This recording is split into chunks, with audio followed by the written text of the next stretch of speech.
दोस्तों वीडियो शुरू करने से पहले मैं आपसे एक बात करना चाहता हूं कि मैं रोज़ एक एक वीडियो आप लोगों के लिए लेके आता हूं फिजिक्स, केमिस्ट्री, मैथ और इंग्लिश का, इसी तरह ऑब्जेक्टिव का जो कि बोर्ड मॉडल ऑब्जेक्टिव होता है। तो आप लोग अगर मेरे से कोई मिस्टेक होगा तो आप लोग कमेंट करके बताइएगा कि अगर ये आपका गलती है। ठीक है दोस्तों, चलिए वीडियो को शुरू करते हैं। उससे पहले अगर अभी तक आप लोगों ने चैनल को सब्सक्राइब नहीं किया तो प्लीज़ चैनल को सब्सक्राइब कर लें और अपने फ्रेंड को शेयर करें, क्योंकि मैं बहुत बोर्ड मॉडल ऑब्जेक्टिव लेके आऊँगा आप लोगों के लिए। इस तरह का ऑब्जेक्टिव आपको कहीं नहीं बताया जाएगा दोस्तों। आप लोग वीडियो को एंड तक देखें और आपको पता चल जाएगा कितना इंपॉर्टेंट ऑब्जेक्टिव है और कितना अलग है सभी से। ठीक है दोस्तों, और आपका जो है इसी तरह का क्वेश्चन आपके बोर्ड में पूछा भी जाता है। आप एक बार वीडियो को देखें, आपको सारा चीज़ समझ में आ जाएगा। तो चैनल को सब्सक्राइब कर लें और अपने दोस्तों को शेयर कर दें ताकि उसको भी इसका बेनिफिट हो। तो कल हम लोग जो है क्वेश्चन नंबर 20 तक कर लिए थे। आज हम लोग 21 क्वेश्चन से स्टार्ट करेंगे। तो ampere hour is unit of, तो एम्पियर आवर जो है किसका यूनिट है? तो 21 का आपका राइट आंसर हो जाएगा ऑप्शन बी, चार जगह। ये 2016 में सेक्शन ए में पूछा गया था। तो चार जगह जो है एम्पियर आवर यूनिट है, चार जगह। ठीक है, आप लोगों को कंफ्यूज नहीं होना है, एम्पियर पर एम्पियर आवर यहाँ पर मिला हुआ है। फिर नेक्स्ट क्वेश्चन देखते हैं, question number 22, the SI unit of resistance is. तो रेसिस्टेंस का एसआई यूनिट क्या होता है दोस्तों? ये बहुत इजी क्वेश्चन है और ये क्वेश्चन लगभग बार आता है, इसलिए छोटा छोटा क्वेश्चन पर कंफ्यूज नहीं होना है। तो रेसिस्टेंस का जो एसआई यूनिट होता है वो होता है ओम। ठीक है, शायद आप लोग जानते होंगे। फिर आपका है the dimension of resistance are given by. तो रेसिस्टेंस का डायमेंशन कितना होता है, यानी कौन सा यहाँ पर ऑप्शन सही है 23 का? तो 23 का आपका राइट आंसर हो जाएगा ऑप्शन ए, ml2T-3A-2, ml2T-3A-2। ये आप रट लीजिएगा रेसिस्टेंस का, बहुत बार इस तरह का क्वेश्चन आ जाता है। तो ml2T-3A-2। फिर 24 क्वेश्चन देखते हैं, the SI unit of specific resistance और रेसिस्टिविटी। तो स्पेसिफिक रेसिस्टेंस को ही रेसिस्टिविटी कहते हैं, तो इसका एसआई यूनिट क्या होता है? तो 24 का आपका राइट आंसर हो जाएगा ऑप्शन ए, ओम मीटर। ठीक है, कंफ्यूज नहीं होना, रेसिस्टेंस का होता है ओम और रेसिस्टिविटी या फिर उसी को स्पेसिफिक रेसिस्टेंस कहते हैं, उसका होता है ओम मीटर। ठीक है दोस्तों, फिर नेक्स्ट क्वेश्चन देखते हैं, क्वेश्चन नंबर 25 है आपका, the dimension of specific resistance और रेसिस्टिविटी आर गिवन बाय। तो यहाँ पर भी पूछा है डायमेंशन स्पेसिफिक रेसिस्टेंस या फिर रेसिस्टिविटी का। पहले रेसिस्टेंस का पूछ लिया, अब स्पेसिफिक रेसिस्टेंस या फिर रेसिस्टिविटी का पूछता है। तो 25 का आपका राइट आंसर हो जाएगा ऑप्शन ए, ml3T-3A-2।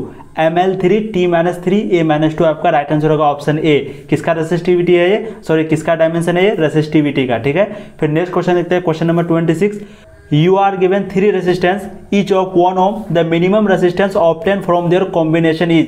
तो उनका कॉम्बिनेशन से जो है मिनिमम रेजिस्टेंस कितना प्राप्त हुआ, सभी का रेजिस्टेंस कितना था, यानी एक एक रेजिस्टेंस कितना था, 1 ओम करके 3 ओम दिया, तो सभी का मिनिमम यानी मिला करके कितना रेजिस्टेंस कम से कम हुआ। तो आपका 26 का राइट आंसर होगा ऑप्शन डी, 1/3 ओम। अगर दोस्तों कोई भी ऑब्जेक्टिव या फिर कोई भी क्वेश्चन आपको गलत लगे तो आप कमेंट करके बताइएगा ताकि मैं नेक्स्ट उसको नहीं दोहराऊं। ठीक है दोस्तों, फिर नेक्स्ट क्वेश्चन देखते हैं, क्वेश्चन नंबर 27 आपका, direction of eddy current is obtain from. तो एडी करंट का डायरेक्शन किससे हम लोग प्राप्त करते हैं, यानी कौन सा लॉ से? ठीक है, तो 27 का आपका राइट आंसर होगा option B, Lenz law. Lenz law से हम लोग डायरेक्शन प्राप्त करते हैं किसका? एडी करंट का। ठीक है दोस्तों, इस तरह का क्वेश्चन आपको जल्दी कहीं पे नहीं मिलेगा, मैं आप लोगों के लिए चुन के लेके आता हूं। फिर आपका क्या है next question, the resistance of ideal volt meter is. तो आइडियल वोल्ट मीटर का रेजिस्टेंस कितना होता है, फिर क्या होता है? तो 28 का आपका राइट आंसर है ऑप्शन ए, इन्फिनाइट। तो आइडियल वोल्ट मीटर जब भी आ जाए तो उसका रेजिस्टेंस इन्फिनाइट होता है दोस्तों। ठीक है, जीएस क्वेश्चन है इस तरह का। फिर नेक्स्ट क्वेश्चन देखते हैं, क्वेश्चन नंबर 29 है आपका, the value of current I in the figure will be. तो यहाँ पर करंट का मतलब कितना करंट होगा, 20 वोल्ट आपका दिया हुआ है कैपेसिटी, एंड 2 ओम 4 ओम 4 ओम ये आपका रेजिस्टेंस दिया हुआ है। ठीक है दोस्तों, तो आप जो है फॉर्मूला पर बैठा लीजिएगा, V बराबर IR, इसको आप स्क्रीनशॉट ले लीजिए, आपको बहुत बेनिफिट होगा। इस तरह का क्वेश्चन जो आप अपने से ट्राई कर लीजिएगा। मैं आंसर बता देता हूँ आपको, 29 का आपका राइट आंसर होगा ऑप्शन सी, 5 एम्पियर। ठीक है, फिर नेक्स्ट क्वेश्चन देखते हैं, क्वेश्चन नंबर आपका 30 है, 4 वायर ईच ऑफ रेसिस्टेंस 10 ओम। तो 4 वायर है जिसका रेसिस्टेंस, सभी का रेसिस्टेंस एक एक करके 10 ओम है, and some length are connected in form of square, and length भी सेम है, सेम लेंथ है यहाँ पर लिखा हुआ, एंड कनेक्टेड स्क्वायर, स्क्वायर में है, the equivalent resistance across 2 opposite corner will be. तो 2 कॉर्नर पर रेसिस्टेंस कितना होगा? ठीक है, जैसे अगर हम लोग इसको ऐसे करके मिला देते हैं, यहाँ रेसिस्टेंस 10 ओम है, यहाँ रेसिस्टेंस 10 ओम है, यहाँ 10 है, यहाँ 10 है। ठीक है, या फिर यहाँ 10 है, और ये दोनों को हम लोग मिला दिए तो ये दोनों इधर आ गया, तो इसका रेसिस्टेंस कितना होगा? ठीक है, तो 30 का आपका राइट आंसर होगा ऑप्शन ए, 10 ओम। कितना आंसर होगा आपका? ऑप्शन है 10 ओम, 30 का। ये लॉजिकल थोड़ा सवाल है, आप इसको एक बार और देख लीजिएगा, रिपीट कर लीजिएगा, राइट आंसर होगा 10 ओम होगा। फिर नेक्स्ट क्वेश्चन देते हैं, question number 31, for what value of R the current I will be the maximum. तो आर और आई का यहाँ पर जो सिंपल सा रिलेशन पूछा, ठीक है। तो 31 का आपका राइट आंसर होगा ऑप्शन डी, आर बराबर आर बाई आर, यानी कैपिटल आर बराबर स्मॉल आर बाई 4, ठीक है। राइट आंसर होगा ऑप्शन डी 31 का। फिर नेक्स्ट क्वेश्चन देखते हैं, क्वेश्चन नंबर 32 है आपका, the resistance of a resistor is R. तो एक रेसिस्टर का रेसिस्टेंस कितना है, आर है। It is connected in series, और वो सीरीज में कनेक्टेड है। Initially both have equal resistance, और शुरुआत में दोनों के पास रेसिस्टेंस जो है सेम रहता है। Total initial resistance will be, तो इनिशियल रेसिस्टेंस कितना होगा, ठीक है दोस्तों। तो 32 का आपका राइट आंसर होगा बी 2R। यहाँ पर फॉर्मूला आपको लगा देना है R प्लस R, क्योंकि यहाँ पर आपको कह दिया है कि सीरीज में जुड़ा हुआ, आप कहीं पे देख सकते हैं सीरीज में, ठीक है। तो R प्लस R बराबर 2R, तो आपका ऑप्शन बी राइट आंसर होगा। फिर नेक्स्ट क्वेश्चन देते हैं, क्वेश्चन नंबर 33 आपका, the resistance of a resistor is R। फिर से एक रेसिस्टर का रेसिस्टेंस दिया हुआ R, it is connected in series, ये भी कनेक्टेड सीरीज में है। Variable resistance and cell EMF जो है उसका E दिया हुआ, ठीक है। इलेक्ट्रोमोटिव फोर्स दिया हुआ है E, is connected across this. Initially both have equal resistance, शुरुआत में दोनों के पास इक्वल रेसिस्टेंस होता है। The variable resistance is decrease at a uniform rate the current in the circuit. तो वेरिएबल रेसिस्टेंस जो है वो डिक्रीज होते जाता है, ठीक है। शुरुआत में सेम रहता है लेकिन डिक्रीज हो जाता है यूनिफॉर्म रेट के साथ। Then current in the circuit, तो उसका करंट क्या होगा सर्किट पे, बढ़ेगा या घटेगा, ठीक है। तो ये क्वेश्चन को आप जो और एक बार पढ़ के समझ लीजिएगा अच्छा से। तो 33 का आपका राइट आंसर हो जाएगा option C, increases to attain a constant value. तो वो बढ़ते जाएगा आपका कांस्टेंट वैल्यू प्राप्त करने के लिए, ठीक है। Increases to attain a constant value. आप वीडियो को रिवाइंड करके इसका स्क्रीनशॉट ले लें और इसको थोड़ा और अच्छा से कॉन्सेप्ट के साथ समझ लें, ठीक है दोस्तों। फिर नेक्स्ट क्वेश्चन देते हैं, क्वेश्चन नंबर 34 आपका, the equivalent resistance between A and be in the circuit shown will be. तो ए और बी के बीच में इक्विवेलेंट रेसिस्टेंस कितना होगा, ठीक है। इस क्वेश्चन को बनाने का बहुत सारा फॉर्मूला होता है, एक लॉजिकल फॉर्मूला होता है। सबसे पहले मैं आपको आंसर बता देता हूं, आप पॉज करके बना सकते हैं इसको, ठीक है। 34 का आपका राइट आंसर होगा ऑप्शन ए, आर। आप इस क्वेश्चन का स्क्रीनशॉट ले लीजिएगा और अपने टीचर से डिस्कस कीजिएगा। अगर नहीं हो सके तो आप कमेंट कीजिएगा, मैं एक अलग वीडियो बना दूंगा इस क्वेश्चन को सॉल्व करने के लिए, यानी इसी टाइप का क्वेश्चन को सॉल्व करने के लिए मैं एक अलग वीडियो बना दूंगा, ठीक है दोस्तों।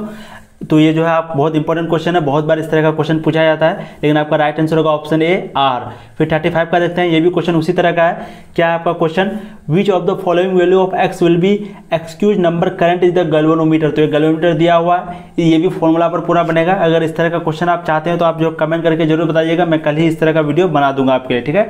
35 का राइट आंसर होगा ऑप्शन सी, 20 ओम।